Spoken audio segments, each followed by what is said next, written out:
नाज़रीन वाक़िआ आगाह कंदासीं। कंडियारो में क़ौमी शाहराह ते कार ऐं मोटरसाइकिल विच में टक्कर जे नतीजे में नींगर फौत थी वियो आहे। कंडियारो मां ख़बर अवां ताईं पहुचायूं पिया, जिथे क़ौमी शाहराह ते हादसो पेश आयो आहे। कार ऐं मोटरसाइकिल विच में टक्कर जे नतीजे में नींगर फौत थी वियो आहे। तफ़सील मालूम कयूं था, मुमताज़ मल्हा टेलीफोन लाइन ते मौजूदु आहे। मुमताज़, कहिड़ा तफ़सील आहिनि हादसे बाबति आगाह कजो।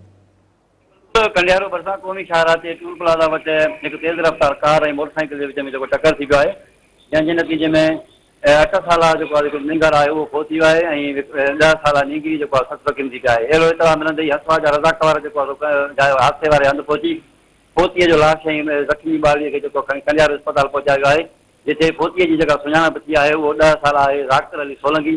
जॾहिं ज़ख़्मी नींगरीअ जी सुञाणप थी आहे जेको आहे 10 साला आहे मुरकज़ सोलंकी।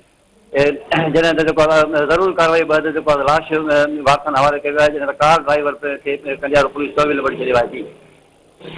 मुमताज़ मल्हा, अवां जी महिरबानी तफ़सील ॾियण जे लाइ।